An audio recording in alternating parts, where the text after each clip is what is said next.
আউযু বিল্লাহি মিনাশ শাইতানির রাজিম। বিসমিল্লাহির রহমানির রহিম।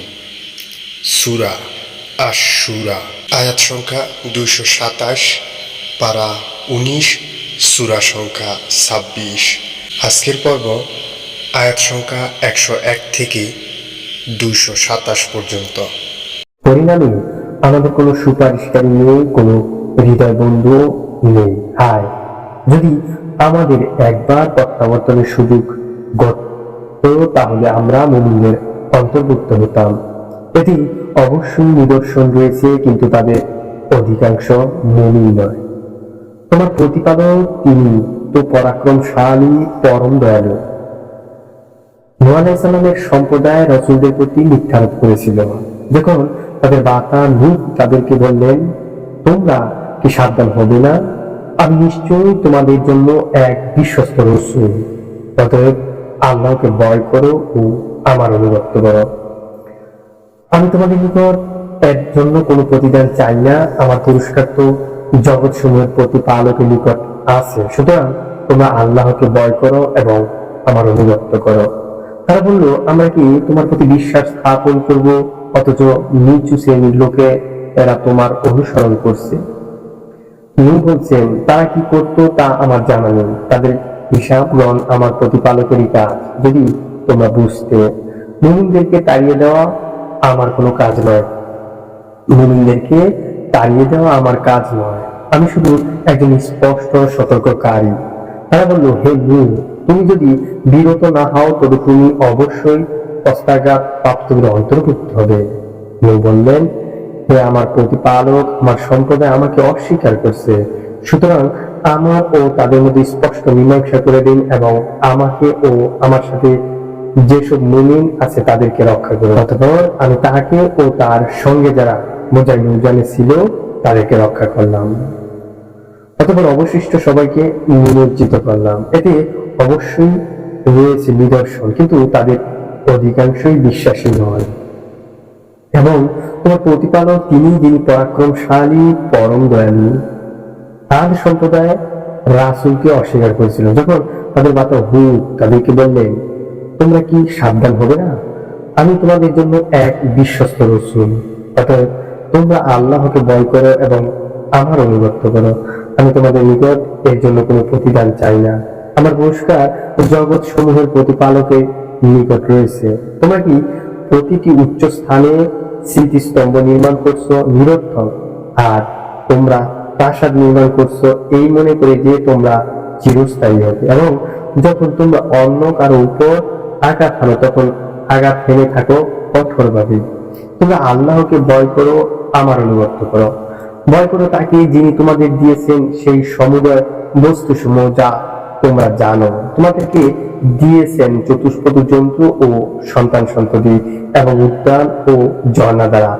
আমি তোমাদের জন্য আশঙ্কা করি মহাদিবসের শাস্তি।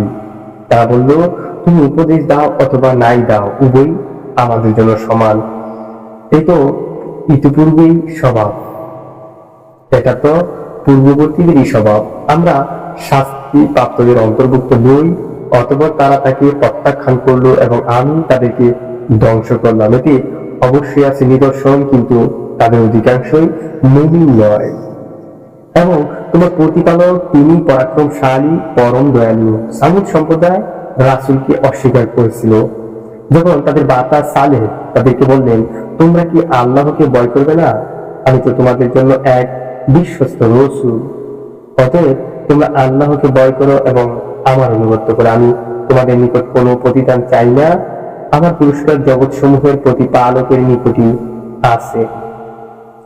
তোমাদের কি নিরাপদে ছেড়ে দেওয়া হবে যা এখানে আছে, তাতে উদ্যান জনদ্বারা সমূহে ও শস্যক্ষেত্রে এবং সুকোমল গুচ্ছ বিশিষ্ট খেজুর বাগান সমূহে তোমরা নৈপুণ্যের সাথে পাহাড় কেটে গৃহ নির্মাণ করছো। তোমরা আল্লাহকে ভয় করো ও আমার অনুগত্য করো এবং সীমালঙ্ঘনকারীদের আদেশ মান্য করো না। যারা পৃথিবীতে অশান্তি সৃষ্টি করে এবং শান্তি স্থাপন করে না, তারা বলল, তুমি জাদুগ্রস্তদের অন্যতম।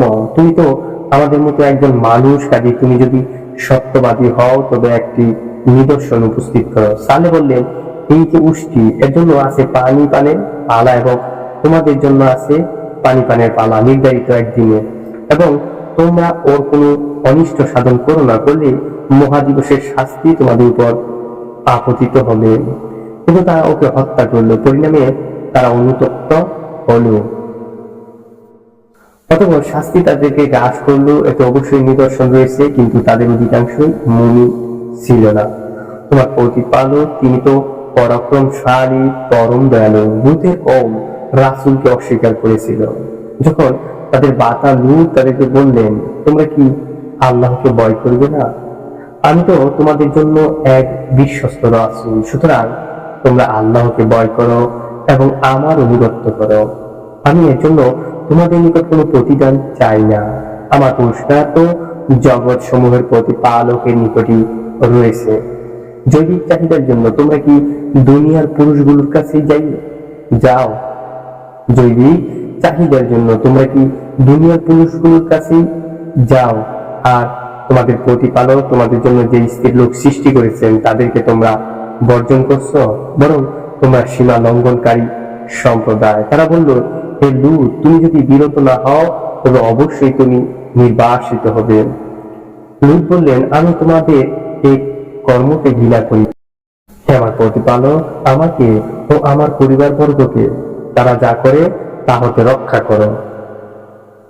অতঃপর আমি তাকে এবং তার পরিবার পরিজন সবাইকে রক্ষা করলাম, এক বিদ্যা ব্যতীত। সে ছিল পশ্চাতে অবস্থানকারীদের অন্তর্ভুক্ত। অতঃপর অপর সবাইকে ধ্বংস করলাম এবং তাদের উপর শাস্তিমূলক বৃষ্টি বর্ষণ করেছিলাম। তাদের জন্য এই বৃষ্টি ছিল কত নিকৃষ্ট, যাদেরকে বিধি প্রদর্শন করা হয়েছিল। এত অবশ্যই নিদর্শন রয়েছে, কিন্তু তাদের অধিকাংশ মুমিন নয়। নিশ্চয়ই তোমার প্রতিপালক তিনি পরাক্রমশালী, পরম দয়ালু। আয়কারবাসীরা মাদিয়ানের অধিবাসী রাসূলদেরকে অস্বীকার করেছিল। যখন সুয়াইদ তাদেরকে বলেছিলেন, তোমরা কি আল্লাহকে ভয় করবে না? আমি তোমাদের জন্য এক বিশ্বস্ত রাসূল, সুতরাং তোমরা আল্লাহকে ভয় করো ও আমার অনুগত্য করো।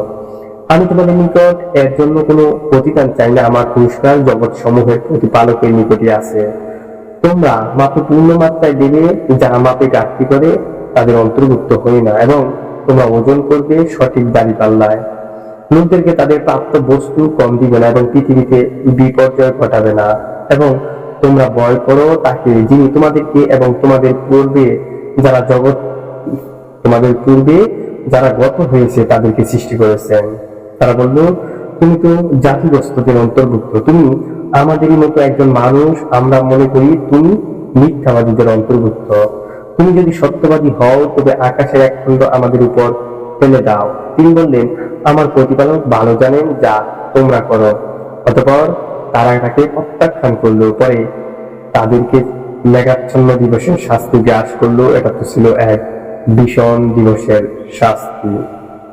এত অবশ্যই রয়েছে নিদর্শন, কিন্তু তাদের অধিকাংশই মুমিন নয়। এবং নিঃসন্দেহে তোমার প্রতিপালক তিনি পরাক্রমশালী, পরম দয়ালু। নিশ্চয়ই এটা আল কুরআন জগৎ সমূহের প্রতিপালক হতে অবতারিত। জিবরাইল আলাইহিস সালাম এটা নিয়ে অবতরণ করেছেন তোমার হৃদয়ে, যাতে তুমি সতর্ককারী হতে পারো। অবতীর্ণ করা হয়েছে স্পষ্ট আরবি ভাষায়। পূর্ববর্তী যে কিতাব সমূহে অবশ্যই এর উল্লেখ আছে। বনী ইসরাইলের পণ্ডিতরা এটা অবগত আছে। এটা কি তাদের জন্য নিদর্শন নয়? আমি যদি এটা কোনো অনারবের প্রতি অবতীর্ণ করতাম এবং ওটা সে তাদের নিকট পাঠ করত, তবে তারা তাদের ঈমান আনত না।